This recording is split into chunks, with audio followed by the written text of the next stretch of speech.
हमारी स्त्री सुने और इसकी बीमारी ठीक हो जाए। तो अचानक दादा से मुलाकात हुई तो बहुत दादा को शान दिखाने लगा, देखो मेरे पास इतनी बड़ी लाइब्रेरी है, इतना बड़ा ज्ञान है, तरह तरह की गीताएं हैं, मैं पढ़ता हूँ, श्रीमद् भागवत पढ़ता हूँ, ये पढ़ता हूँ, पर मुझे निश्चय नाम की चीज कोई नहीं है, क्योंकि गुरु किया नहीं, सिर्फ शास्त्र पढ़े, तो उसे कभी निश्चय नहीं हुआ। फिर दादा ने बैठ के उनको ज्ञान सुनाया, गीता का सारा अर्थ बताया, श्रीमद् भागवत की कथा सुनाई, 10 अवतारों की बात सुनाई, सब उन्होंने उदयपुर में सुना। तो इसकी वाइफ धीरे धीरे ठीक होती गई। कैसे? क्योंकि उसका देह में ध्यान जाता था। जब दाता जाते थे ज्ञान बताने, धीरे धीरे करके उसका ज्ञान की तरफ ध्यान चला गया, तो उसकी उल्टियां अपने आप बंद हो गई। तो उसके राजा को बहुत अंदर में विश्वास हुआ कि आज दिन तक कोई डॉक्टर मेरी औरत की उल्टियों को बंद नहीं कर सका, पर इस ज्ञान से ये संयम में आ गया इसका शरीर। तो बहुत दादा को मानने लगा। फिर उसके बाद दादा ने बाहर निकल के उदयपुर में सबको बहुत ही ज्ञान दिया। ऐसे करते करते कोलीवाड़ा सियाल बॉम्बे आके पहुंचे, वहां से ये ज्ञान शुरू हुआ, और शुरू होता हुआ आज देखिए कहाँ बिखर गया सबके पास। ऐसे आया है ज्ञान। पर दादा ने डायरियां लिखी, मेहनत बहुत करी दादा ने, बहुत अच्छे से सबको बैठ के ज्ञान सुनाते थे, बगीचे में जाते थे, बेंच के ऊपर बैठते थे, नाश्ता भी लोगों के लिए घर से ले जाते थे और बैठ के उन सबको ज्ञान देते। 2 जने सुनते थे, 4 जने सुनते थे, 8 जने, ऐसे करके ज्ञान सुनते थे। और ऐसे करते करते आज देखो कहाँ कहाँ ज्ञान पहुंच गया। पर मेहनत, अंदर में सच्ची लगन थी दादा को, और इस तरह से ज्ञान हम सबको दिया। हैदराबाद से बम्बई पहुंचा, बम्बई से इंडिया में आया, उदयपुर से, तो हम सबके पास आ गया, किसी न किसी के जरिए हमारे को ज्ञान मिला। कोई भी बन सकता है जरिया, पर आएगा दादा का ज्ञान। जैसे नहीं पानी हम सबके शहरों में है, कहीं नदी है, कहीं सागर, कहीं कुछ, कहीं कुआं है, हम सबके पास दादा ने पहुंचाया। मगर दादा का एक संकल्प वो आज दिन तक है। और देखिए कैसे एक एक को सीधा बोलते थे, एक एक को 10 बनाने हैं, तुम्हारे में से एक जना ज्ञान सुने, वो जाके 10 को सुनाए, फिर 10 जाए 10 दिशा में, वो एक जना जाके 10 को बनाए। उसे देखो आज इतनी संगत बनी है। और हर शहर में, सिर्फ एक जगह नहीं पर सभी जगह, ये गुरु का संकल्प है। और खास कहते थे, मैं सिंधी लेटेस्ट अवतार सिंधियों के लिए आया हूँ, पंजाबियों के लिए गुरु नानक साहब आए, भगवान श्री कृष्ण आए यूपी के लिए, तुम्हारे लिए मैं खास सिंधी आया हूँ, लास्ट और लेटेस्ट अवतार। बोला इसके बाद कोई नहीं आएगा, साफ बोलते थे। और देखो ये ज्ञान आज दिन तक सबके अंदर है। हैदराबाद सिंध से चला हुआ, सोचो कितने साल हो गए, 65 ईयर तो हिंदुस्तान पाकिस्तान को हो गए, उससे पहले से, है ना। और निष्काम सेवा करी, कोई धन दौलत नहीं लिया। उसी जगह लेखराज ने क्या किया, उन दिनों औरतें जो थी हिंदुस्तान पाकिस्तान से आई तो बहुत बेचारी दुखी, किसी का आदमी चला गया, किसी का बेटा चला गया, रोती थी, तो उसने आश्रम ठिकाना बनाया। तो ये जो ब्रह्म कुमारी है ना, आश्रम ठिकाना बना और पैसे का लेन देन बढ़ा। दादा ने बहुत मना किया कि पैसे का लेन देन न करो, हमारा गुरु नहीं करता है, तुम क्यों आश्रम ठिकाना मंदिर करता है, मगर उसने माना नहीं। तो 1 से 2 ब्रांच हो गई। ये ब्रह्म कुमारी हमारे ही दादा का, लेखराज का ही दोस्त है, वो वहां पर ब्रह्म कुमारी आश्रम ठिकाना मंदिर, वहां का ज्ञान देखो और यहाँ का ज्ञान देखो। यहाँ के एक एक घर सुधरे हैं, आपके एक एक घर में ये ज्ञान गया है, एक एक के अंदर ये ज्ञान गया है। वो आश्रम ठिकानों तक, धन दौलत तक रह गया और कहीं भी नहीं। और कभी हमारे दादा ने बोला इस ज्ञान में कभी पैसे की लेन देन नहीं करना, नहीं तो ज्ञान अलूप हो जाएगा। पैसे का व्यवहार नहीं सिखाया। तो देखो आज दिन तक ये चल रहा है। ऐसे है दादा का जीवन।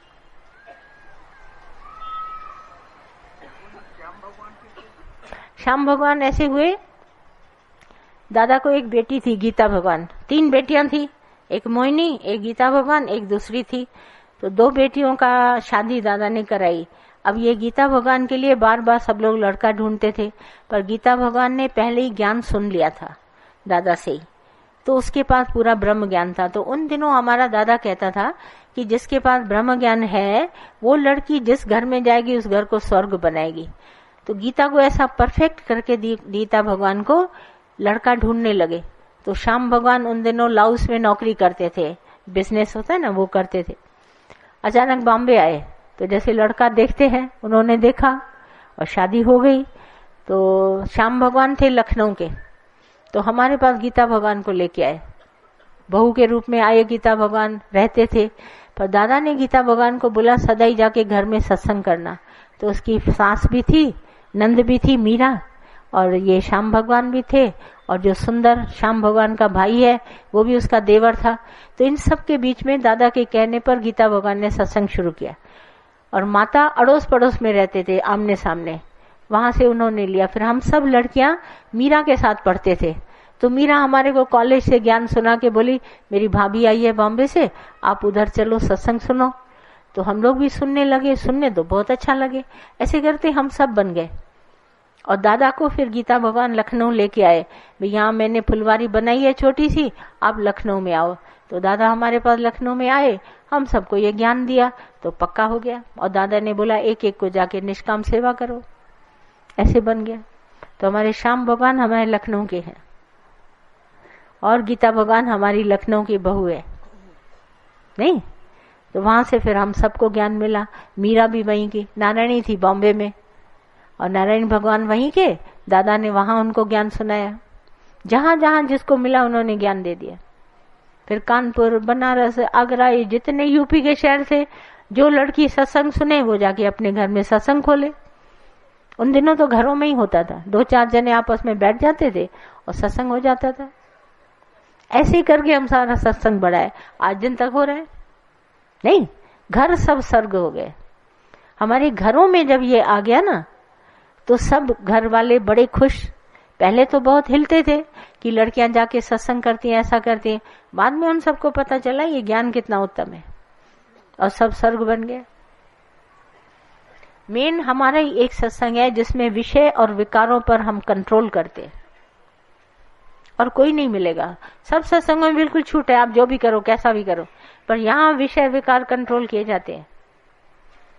तभी तो सब लोग घबराते हैं कि यहाँ जाएंगे तो ये मना किया जाएगा, और मना करने की कोई बात है नहीं, पर ये जहर था, ये हमारे को दादा ने बताया। जो हम पी रहे थे वो जहर था। अब जैसे आज की दुनिया ओपन हुई है, तो सिगरेट पीना, शराब पीना जहर माना जाता है ना, तो जो पिएगा अपनी हेल्थ के ऊपर करेगा, बीमारियां उसको आएंगी। तो उन दिनों ये विषय विकार के ऊपर दादा बहुत बोलते थे, इससे हमारे को फारिग कर रहे हैं, नहीं तो कोई नहीं छूट सकता इनसे, और वो भी सहज प्रकृति में, नेचुरल वे में, कह कह के, बता बता के। अब जैसे एक बार अगर आप क्रोध मोह आप छोड़ देते हैं विषय, तो फिर दोबारा लेने को भी मन नहीं करता है, कुदरती हो जाता है। एक बार संकल्प करने से वो बात अपने आप अपने जीवन में आ जाएगी। ये हमारे गुरु का प्रत्यक्ष है। और दूसरी बात दादा हमेशा कहते थे कि तुम सब जो ज्ञान सुनाने वाला है, जैसे नहीं गुड़ की बात बताते हैं, वे गुड़ खाना छोड़ो, तो दूसरे के ऊपर भी बोलोगे तो वो भी गुड़ खाना छोड़ेगा, पर तुम ही खाते हो तो वाणी में तुम्हारे असर नहीं आएगा। हमारी वाणी में असर तब होगा जब हम सब ने छोड़ा होगा। तो ये जो प्रत्यक्ष हमारे को प्रैक्टिकल दिखाया कि तुम छोड़ो पहले, तो दूसरे को कहोगे वो छोड़ देगा, और तुम कर रहे हो तो दूसरे को कहोगे छोड़ो, वो नहीं छोड़ेगा, उसको असर ही नहीं होगा वाणी का। तो वाणी हमारी बड़ी इफेक्टिव है, क्योंकि जो भी बताते हैं उसको पहले खुद खड़ा होना पड़ेगा, नहीं तो असर नहीं होगा। ये मेन बात है। आई ना बात, हुई कहानी। न छोड़ो, छोड़ने विषय है नहीं, इसका ख्याल छोड़ दो। ये जो ख्याल में विषय है और कुछ नहीं है, तुम समझते हो ये अच्छा है, तो अंदर में एक्शन में आते हो, और रिएक्शन भी होता है, पर ये अच्छा और बुरा नहीं है, ये है इंद्रियों का धर्म। और तुम इंद्रिया नहीं है, तुम है आत्मा। तुम आत्म निश्चय करो, विषय है नहीं, रोशनी करो, अंधकार है नहीं। तुम चिंतन करोगे तो ये विषय जागेंगे, चिंतन करना छोड़ दो। और ले लेके भी कितना लोगे भाई, अकॉर्डिंग टू टेस्ट लोगे ना, थोड़ा सा लिया, टेस्ट किया, बात समझ गए, अब छोड़ो कि सारी जिंदगी पकड़ गए। कितना करोगे, आखिर तो छूटेगा ना कि नहीं, कितना लोगे। सब देख लो आजमा के, आखिर छोड़ना पड़ेगा। जहर कितना पियोगे? कोई मीठा सुनी ना इसमें। ये तो दे के जाते हैं उल्टी सीधी बीमारियां। तो खुद देखो, जिन्होंने सारी जिंदगी लिए उनसे पूछो अनुभव। बोला एक बार गिरे, आज दिन तक छूट नहीं पाए। और ज्ञान के बाद जब हमने जान लिया, अपने आप ऐसे छूट गए जैसे कभी था ही नहीं। उत्तमता इसी में है। मिल भी जाएंगे तो क्या रोग मिलेगा?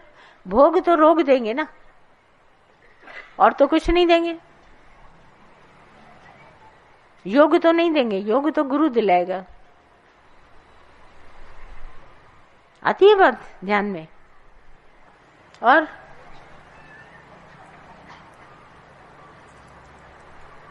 बोलिए।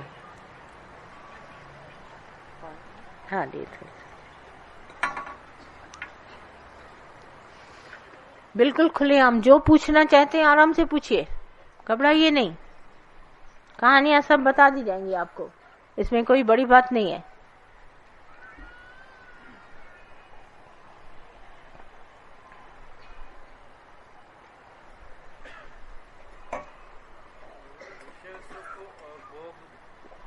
क्या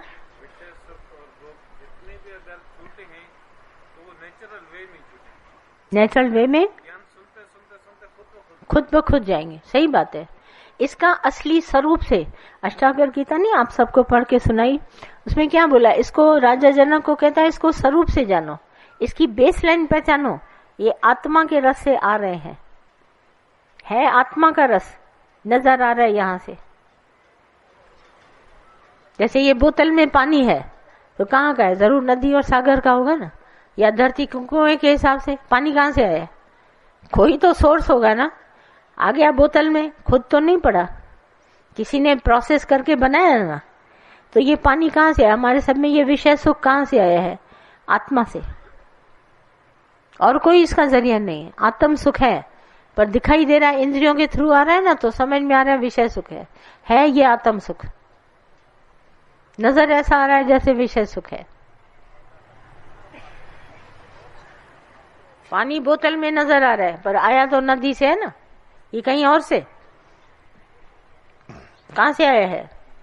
जरूर कोई सोर्स होगा, नदी सागर कुछ न कुछ होगा। ऐसी आत्मा से आया है सुख, पर जरूर आंख से आया है, कान से आया है, हाथ पैर से आया है, इंद्रियों का सुख है, पर आया आत्मा का है।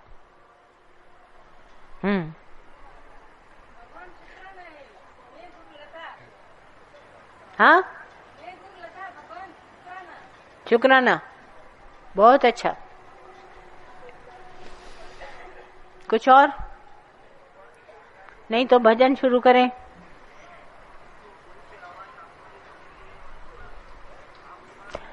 तुम्हारा आज तो तुम कहते हो गुरु की आवाज आसमानी, और तुम्हारी आवाज कहां से है? धरती से थोड़ी ना है। ये जो आकाश है ना, अगर ये न हो पोलार तो हमारी आवाज आए तुम्हारे तक पहुंचे? सब वाणी, जितनी भी वाणी है वो परमात्मा की है, आसमान से ही आई है। माना ये आकाशवत पोलार है तभी ये वाणी आई है, नहीं तो नहीं। भजन बुझे।